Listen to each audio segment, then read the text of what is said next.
Bonjour guerrières et guerriers. Salut les bamboulas. Vous voyez, je suis poli, je vous dis quand même bonjour. Les bamboulas qui aiment pas mon look. J'aime pas vos gueules, pourtant je fais avec. Hein. Il y a plein de trucs que tu peux ne pas aimer hein, sur la planète. Moi, la purée de pois cassés, c'est pas mon truc, par exemple, tu vois. Je te fais pas chier avec. Bon, bref. Je dois faire cette vidéo parce que ce matin, j'étais en échange avec une guerrière qui me disait qu'elle essayait de mettre un commentaire, des commentaires sur ma vidéo, la dernière et l'avant-dernière, et qu'elle n'y arrivait pas. Elle a dit, bon bref, il se passe plein de trucs avec les commentaires depuis longtemps d'ailleurs. J'avais omis d'en parler, donc je ne supprime pas les commentaires. No way. Et récemment, là, il y a peut-être, je sais pas, une semaine, des commentaires vieux de 6 mois, une masse de commentaires, sont apparus magiquement. Et souvent, les commentaires, je reçois une notification hein, sur mon téléphone, par exemple, et je vois le début du commentaire, et quand je vais voir le commentaire, il n'est plus là.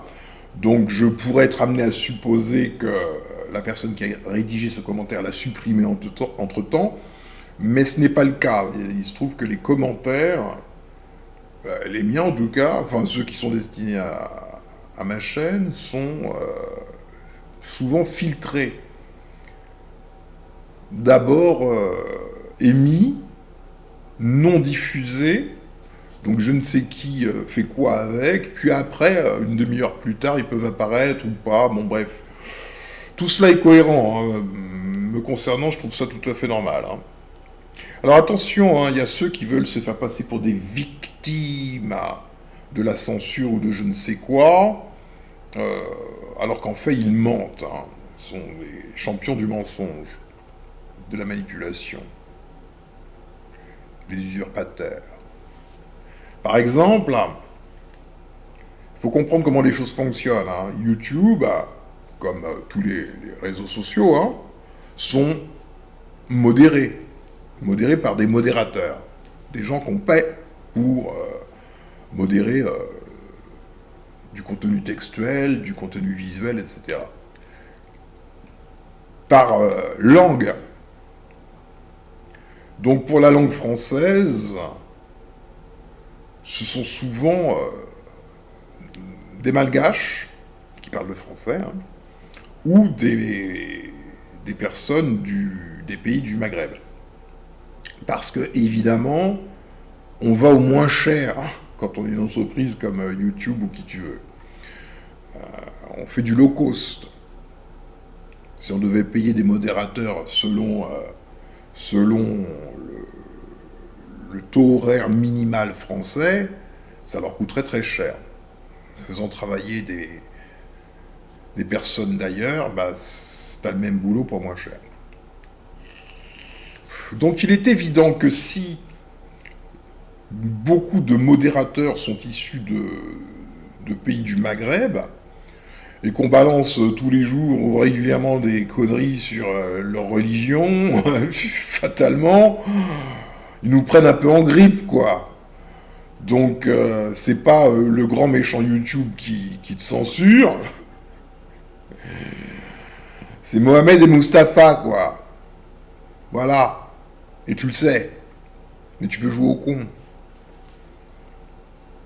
C'est tout. D'accord? Donc, faut pas tout mélanger. Il y a effectivement des personnes qui peuvent être ciblées, personnes sensibles, Donald Trump, par exemple. Mais le kidam,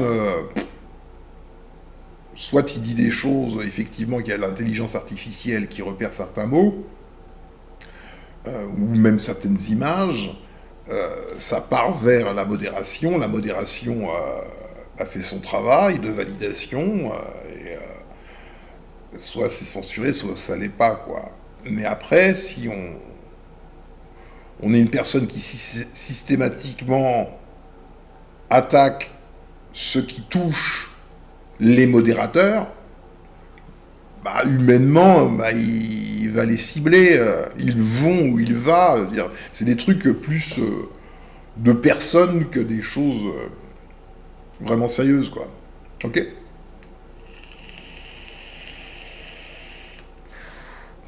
Donc je suis désolé pour la vidéo d'hier. J'avais pas de problème de micro, c'est juste que c'était paramétré sur le micro de l'ordinateur au lieu du micro externe. Et le micro de l'ordinateur, il vaut rien du tout, quoi. Mais tout est toujours positif. Donc la dernière vidéo implique d'écouter en tendant l'oreille et en focalisant son attention. Et c'est une vidéo, me semble-t-il, importante, puisqu'elle décrit comment fonctionne le système économico-financier dans lequel nous nous trouvons depuis déjà longtemps, et son inhumanité intrinsèque. C'est comme ça. C'est comme ça. Voilà. Donc on fait avec le réel. Évidemment, très peu de personnes sont désireuses de lever le voile, parce que quand tu lèves un premier voile, ce que tu vois, c'est pas brillant, un deuxième, c'est pas brillant, au bout d'un moment, tu lèves aucun voile. Donc on entre dans une dissonance cognitive. Mais si on veut être agissant, on est obligé de constater ce qui nous fait face, même si ce n'est pas agréable à regarder.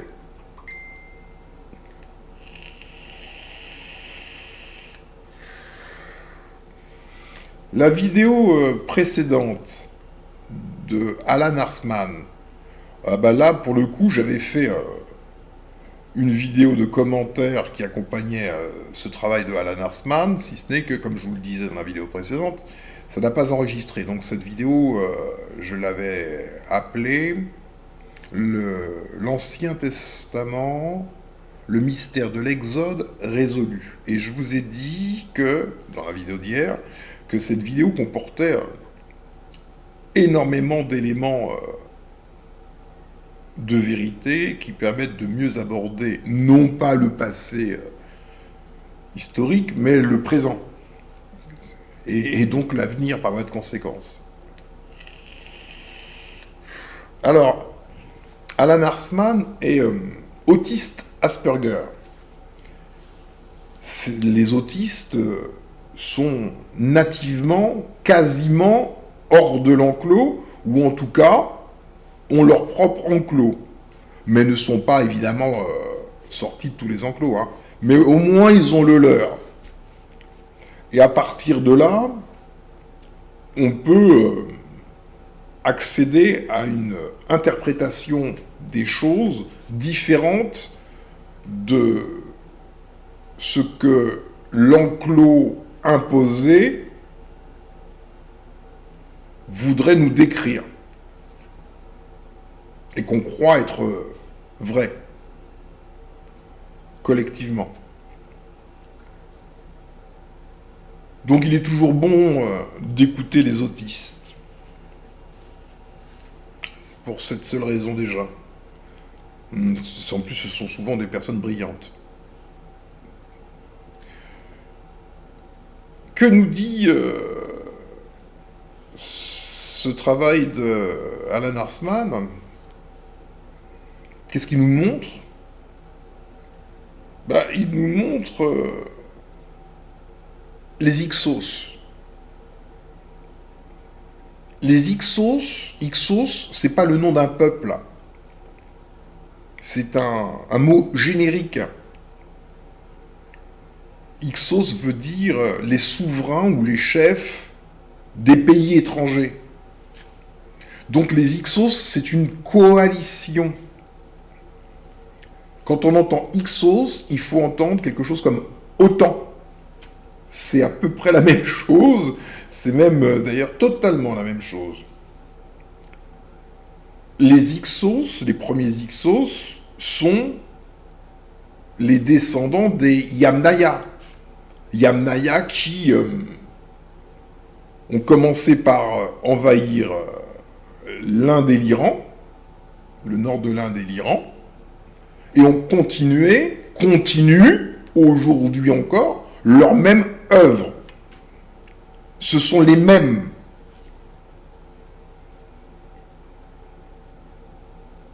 Ce sont les mêmes. Alan Arsman révèle que le pharaon qui n'est jamais nommé dans les textes bibliques, parce que le nommer permettrait de mieux comprendre les choses, donc on dit juste pharaon, pharaon a dit, pharaon a fait, pharaon ceci.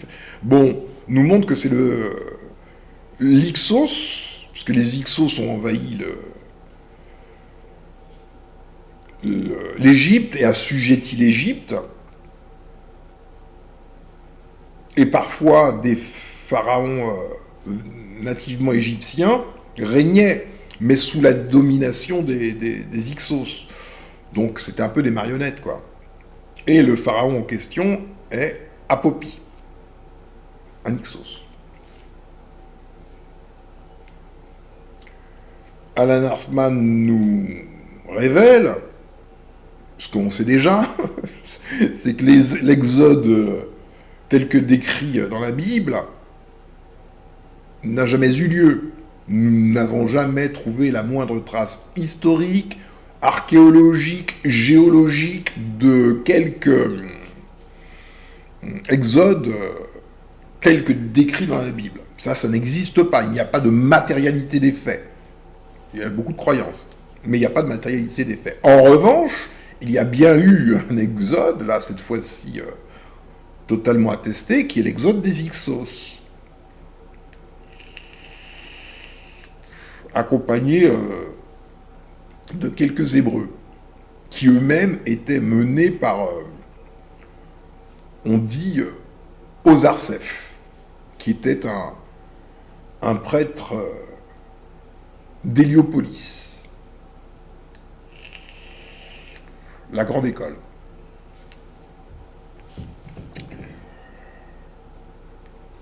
Il faut comprendre que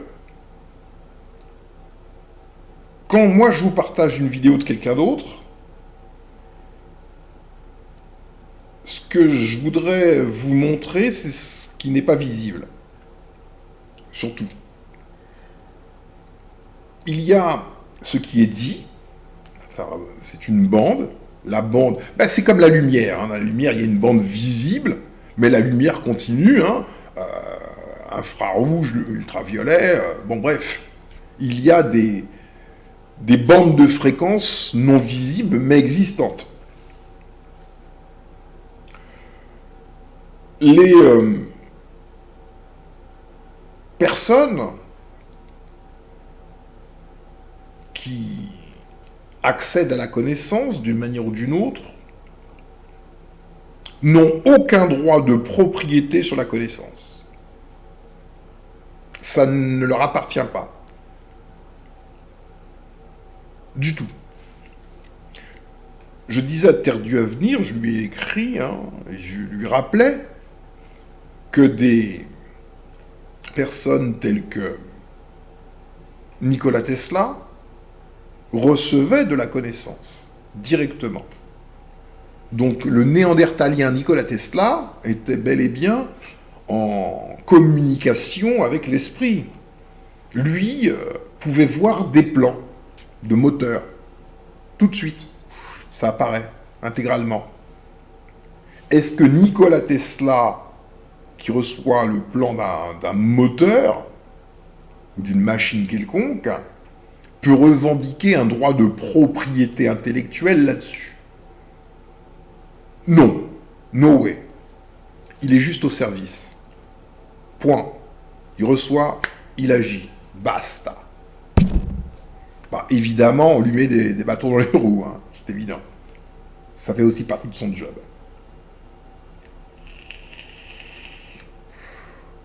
Il y a beaucoup d'ego aussi. Ça reste humain. Mais ce qui appartient à l'esprit et à nul autre.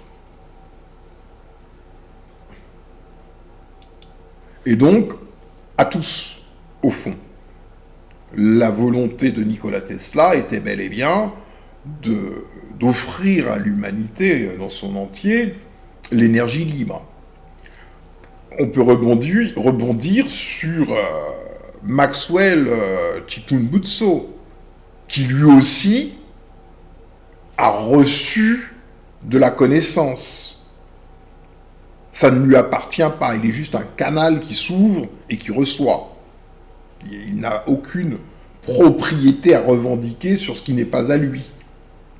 Croire que parce qu'on reçoit, alors on est propriétaire et on peut décider de qui doit avoir, c'est des trucs de bambou là. Rien de plus. Donc, ce qui m'importe, lorsque je vous partage des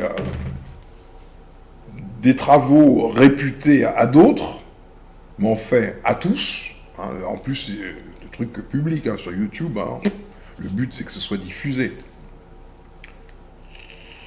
C'est la perception de ce qui n'est pas visible, ou qui est visible en réalité, mais l'esprit n'accroche pas dessus. Ainsi, je vous ai invité à regarder de nouveau la vidéo de Alan Arsman,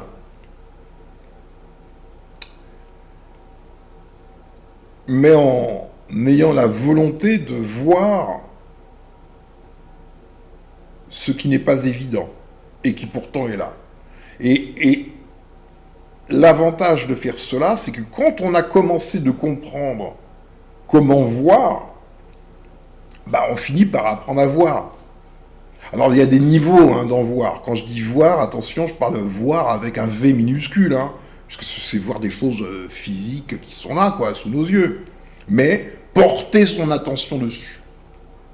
Diverses choses font que l'attention est détournée de la perception. C'est ce qu'on appelle la dissonance visuelle. Quand on n'a pas envie de voir quelque chose, bah on ne voit pas. Il peut se passer des événements devant soi. D'un point de vue optique, c'est bien perçu, mais en revanche, l'information ne va pas jusqu'au conscient.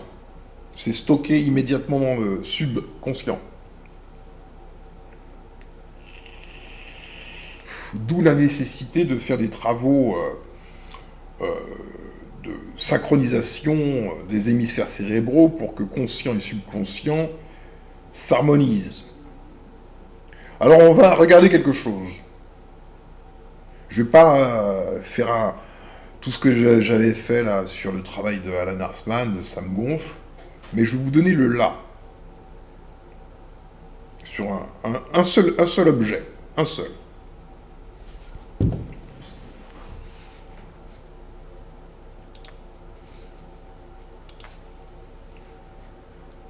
C'est donc un... Alors, regardez. Alors, je vous invite à regarder toutes les vidéos, de vous abonner à la chaîne de Alan Arsman, et si possible, regarder le maximum de ces vidéos. Hein. Quand on a la chance d'avoir des gens un peu exceptionnels, mais il faut les regarder, tout comme je l'avais fait pour TDA. Hein. Ces travaux corroboraient des choses que je disais, les complétaient, apportaient une lumière supplémentaire. Ah bah c'est positif, quoi. Donc, là, la vidéo originale s'appelle « La fusion Baal-Yahvé élucidée par un Asperger ». Nous sommes à la 20e minute, 3 secondes. Hein. Ce que je voulais vous montrer seulement, hein, déjà, rapidement, c'est ça. Donc, regarde. Que vois-tu? Regarde pour voir.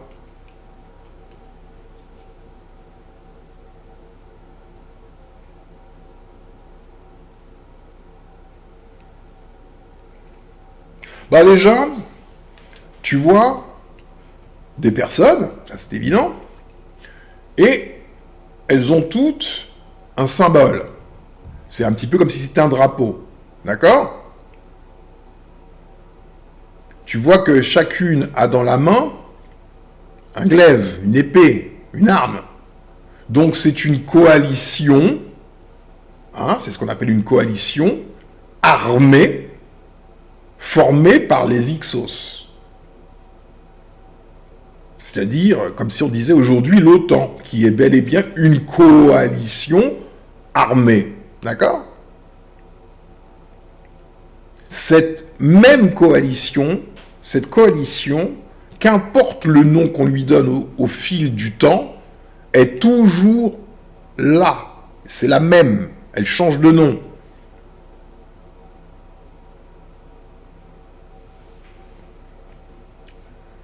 Elle est polymorphe même, au fil du temps. Donc, la chose qu'il faut que tu vois, qui aurait dû te faire, si tu étais resté silencieux avec la volonté de voir, sans penser, mais uniquement de recevoir, c'est ça.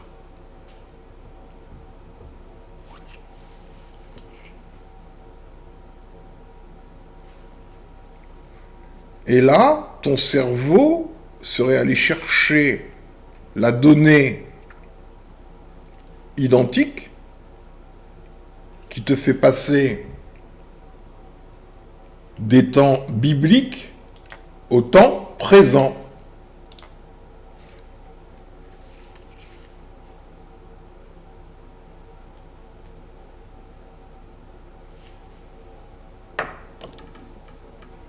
C'est clair pour toi ? Eh bien, il y a beaucoup de choses dans ce travail de Alan Arsman. Il révèle beaucoup de choses. Alors, le problème de son travail, c'est la fin. Ça finit en happy ending, et je dirais que c'est le tempérament humain de souhaiter des choses, mais son happy ending de fin, tu peux balayer, hein. Ça vaut que dalle. Donc, il faut toujours rester circonspect, hein. C'est pas parce que tu écoutes quelqu'un qui est prodigieux, etc., qu'il faut faire un tas de salamalek devant, hein. On fait de salamalek devant personne quand on est un guerrier. Et on s'entraîne même à défoncer des idoles, tu vois. Pas d'idolâtrie, et encore moins des idolâtries de canaux, de simples canaux. C'est stupide. Parce qu'ils sont faillibles. Tous. Tous. Tout le monde est faillible. Donc lui, sa faille, c'est un côté positif, hein. C'est un côté humain qui veut un happy ending. Mais ça, c'est sa projection, tu vois. Faire la différence entre ce qu'on projette et ce qui est. On s'occupe que de ce qui est. Voilà. Que ça plaise ou pas. Ça n'a aucune espèce d'importance. Il faut avoir dépassé tout cela. Tout ça, ce sont des enclos. Donc, que nous révèle Alan Arsman ? Ah, des choses intéressantes. Vous aurez constaté que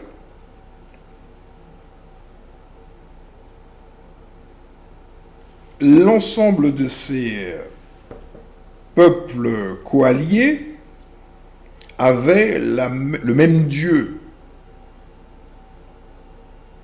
Baal, qui est, chez les Égyptiens, identifié comme étant Seth. Baal est ce fameux dieu à qui il faut faire des sacrifices, notamment des sacrifices d'enfants, entre autres. C'est la religion. C'est une religion, c'est la religion. Là où Alan Arsman faute, c'est que, pour faire un happy ending, il voudrait prétendre que les Hébreux, eux, avaient un Dieu supérieur, et que ce Dieu a finalement supplanté le Baal. Ben non, c'est le même Dieu, c'est le même bonhomme.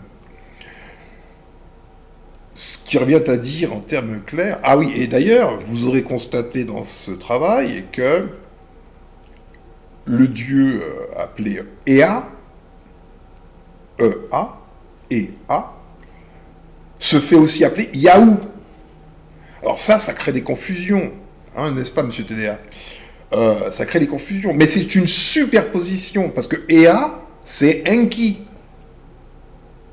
Mais comme Ea Enki se prend pour Dieu le Père Tout-Puissant, il va même jusqu'à prendre son nom, ce qui est une superposition. Il n'a fait que cela, de la superposition. On est dans un monde de superposition. Donc il ne faut pas vous laisser abuser par une absorption immédiate de la donnée, de l'information, et de la prendre telle qu'elle. Non, il faut toujours réfléchir. Ou pas. Réfléchir, c'est une action, mais recevoir sans réfléchir, ne pas réfléchir, être en suspension pour recevoir, c'est aussi une action.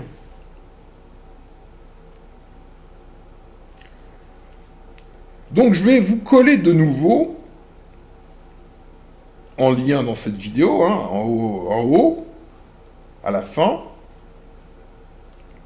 cette vidéo que je vous ai déjà montré à plusieurs reprises, pour ceux qui ont bien voulu la voir, mais c'est surtout à destination de ceux qui ne l'ont pas vue, ou pour ceux qui voudraient de nouveau la voir, compte tenu de ces nouvelles informations, qui s'appelle Témoignage, pardon, des enfants du magistrat Pierre Roche.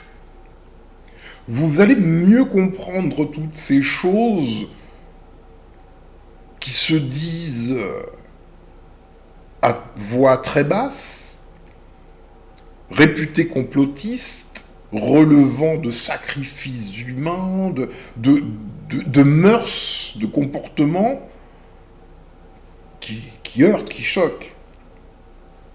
Mais si c'est la vraie religion, la quatrième religion, dirons-nous, qui se cache derrière le paravent des trois autres religions révélées, dites monothéistes. Tout est cohérent.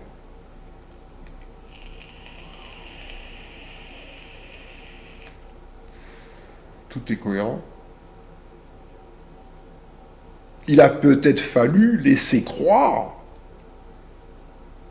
que tous ces rituels des temps passés n'avaient plus cours. Mais peut-être ont-ils cours de manière occulte. Et si il s'agit de la religion des dominants de ce monde, bah ils font ce qu'ils veulent, quoi.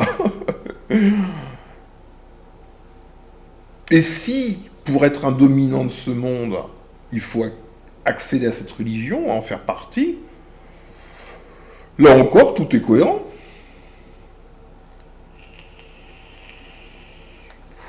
Vous me direz ce que vous en pensez en commentaire, si tant est que vos commentaires apparaissent. Belle journée.